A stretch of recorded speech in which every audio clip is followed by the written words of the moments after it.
drag and put our partner's hips down on the mat. Now from here, you've actually passed the guard. You've ended up on the outside of your partner's leg in a quasi leg drag. The left knee is on the inside wedging. Your head is high where it should be, and you have a near side underhook. Now from here, it's all about bringing that head up, freeing your left arm, taking double underhooks, and then you're ready to start to move either into the mount or establish your side control. So let's look at this one more time. So there's a bit, it has a few steps, okay? So he's seated. We start by posting, stepping, and there's reverse De La Riva.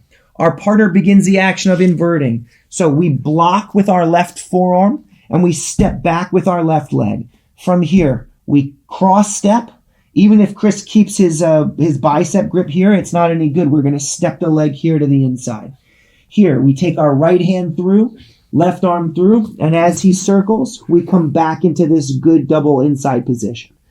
If we ever feel like it's not possible, we simply drive our partner's feet down to the floor. We take our left arm, we bring it through this space, and this is going to allow us to take a tight waist. You'll notice that the posture here is very similar to the double inside position, where we've got hips high and head low. Now from here, as Chris goes to recover this position, we simply switch our head, bring our body forward, and now from here, we can start to settle down into a good pin. We have our partner's shoulders pinned. We have a near side underhook. This leg is up, shelving his leg almost like a leg drag. As Chris goes to move around to try to free himself, he finds it very, very difficult. Now from here, we can walk ourselves up. You can take them out. And now from here, you're ready to go. So we can use the concept of double inside position to step out of reverse De La Riva, to step across our partner's body, and gain the real estate that we need. When we feel like that's not possible, we're always free to reach to the far leg, drive it to the mat, and then work off of a plow. Remember, the plow position is, in some ways, it's like the double inside position in that it's not necessarily about strength or power pinning your partner. It's much more about getting your partner to the end of their flexibility, the limits of their flexibility, and then keeping them there. You don't have to be bigger or stronger to do this. You can use whatever body weight you have to put weight in the right place. And when you do that, you force your partner to make a bunch of bad decisions. It's then after that, it's up to you to make decisions about which direction to go. We saw we have a leg drag. We also saw we can establish that double inside position and then work from there.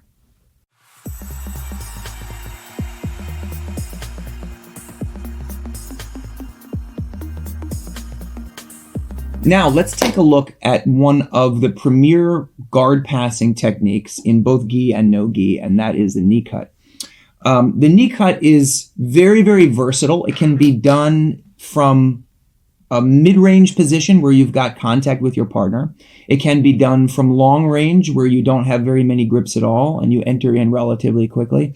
It is very strong because it creates a situation where you have instant inside position. You can use that knee, as the name implies, to kind of cut your way through your partner's knee line and past your partner's hip line. It usually happens in stages, whereby you get your knee first to the floor, then you focus on getting the rest of your leg free. One of the reasons that we like the knee cut so much is because it allows you to pass your partner's guard without having to deal with a trapped second leg. In many guard passes, there's a situation that occurs where you've got both of your legs trapped. And even if you get one free, you then have to free the other. So the trail leg, the rear leg, is usually the one you have to free. So if you think about like passing from half guard, your one leg is free, but then you've got to kind of get your back leg through the space.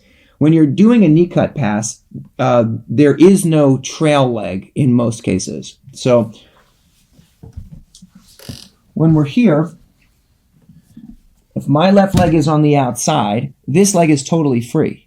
So that means that I really only have one leg that I need to deal with, okay? Chris can knee shield me, he can trap my ankle, okay? But this left leg is always free. So that means that we can recruit it to help us, okay? We can push on the bottom leg, we can push on the top leg, and we can slide our way through. Another reason that we really like knee cuts is because they afford us an opportunity to close the distance and then work from chest to chest in many cases, okay? They give us a chance to get past our partner's hips and knees, putting their legs behind us, and then we can focus on the grip fighting that's required to get an underhook. From there, we're able to work chest to chest. And whenever you can start to free your leg, work to pass the guard from a chest to chest position, you have a much greater advantage. Okay, you have the advantage of connection. You can control how fast or slow things go. You have the opportunity to pin your partner's far shoulder, reducing their mobility. So there are a lot of good things about knee cuts. We're going to look at two basic versions of the knee cut. We're going to look at one where we operate from a distance, standing versus a seated partner, and we focus on speed of entry. And then we're going to focus next on a series of passes using the knee cut that's a little bit slower, that involves us doing a bit of hand fighting, gaining an underhook, and then working from chest to chest, okay? The good news is that the entry into the basic knee cut position is the same as what we've been looking at throughout the duration of this video. It involves us setting things up with head position, posting, lifting, and then the action of a big step forward to take some inside real estate from which we can then go to work. When you're knee cutting, two things to keep in mind. Number one, you're always going to have the battle that takes place below your partner's waist. So that's to say, getting your knee down to the floor, freeing your trapped leg, slipping past your partner's hip line, these things. And then there'll also be a battle that's taking place at the upper body. These are going to have to do with your partner's reactions, posting, pushing, framing, looking to prevent you from gaining the things that you need in order to be able to pin them once you're through. Usually that's some form of head control and some form of underhook. So you will need to be aware that there are two battles to fight, okay, two fronts. One is lower body, the other is upper body. But the idea behind the knee cut is that you're going to have a good starting place, only one leg to manage, and then a way of getting good connection at the upper body that will allow you to get your legs free and into a place where you can start to pin and control your partner. One of the best methods for knee cutting is establishing an underhook early and then simply taking your knee across your partner's hip. When you're standing at a distance, it's not that easy. You can't just step your leg through. If you just step your leg through with no underhook, even if you get the knee cut here, you'll often find that your partner's able to come up to single and double legs, take your back, and so you don't have the connection that you need in order to maximize the results after you've knee cut.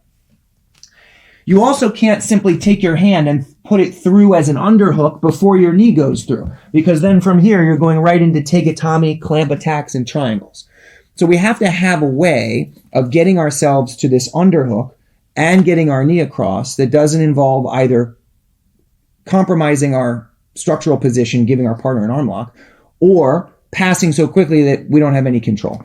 So the way we're going to do it is we're going to start here in front of our partner.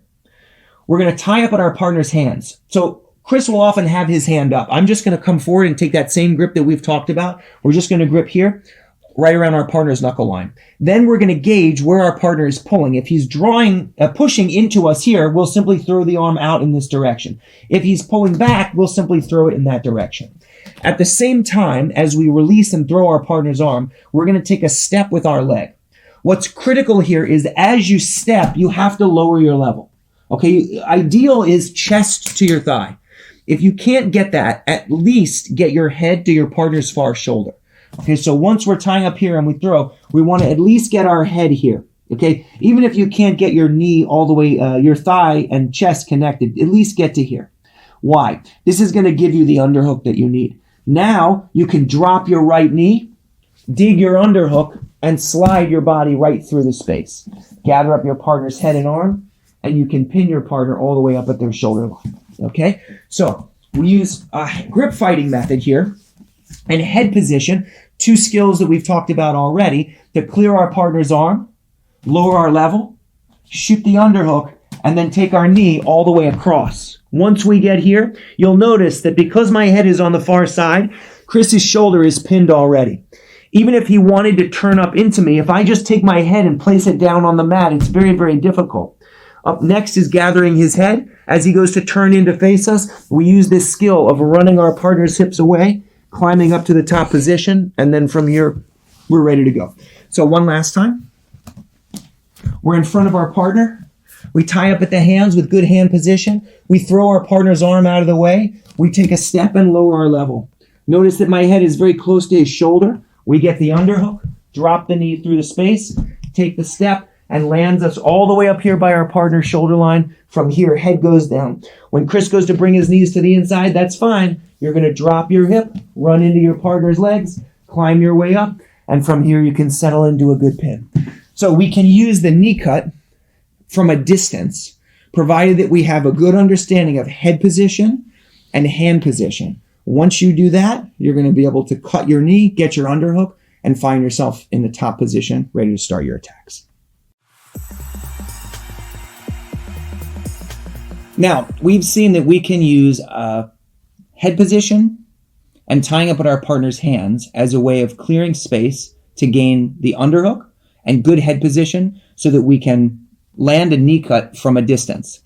Remember, we can work the knee cut from a split squat where we're up tight with our partner, okay, in this mid-range. We'll talk about that next. What we're focusing on right now is knee cutting where we're standing, our partner's seated, and there's a bit of distance between us. So understanding head position, understanding grips is critical. In addition to using this method where we're hand fighting, we can also use a collar tie. The idea behind the collar tie we touched on when we were working through essential skills and off-balancing our partner. The goal of the collar tie is to prompt a response. We're going to use a collar tie to pull our partner's head down, and then from there, we can dig our underhook, okay? So we're with our partner here. I'm going to put my right foot forward. The right leg is going to be the knee cut leg. The rear hand now is going to be this left hand. So I'm going to take the left hand to Chris's head, and we're going to use it to just pull our partner's head slightly forward.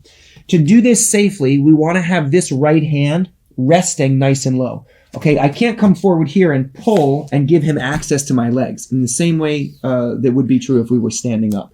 So we have our hand here monitoring. If I do pull and Chris goes to get his grip, I can down block and move the hips back and away. Okay, so here we are. We use our rear hand, we pull. As we get our partner reacting by coming up here, pulling backwards rather, like posturing up. I'm pulling his head down, Chris is posturing up.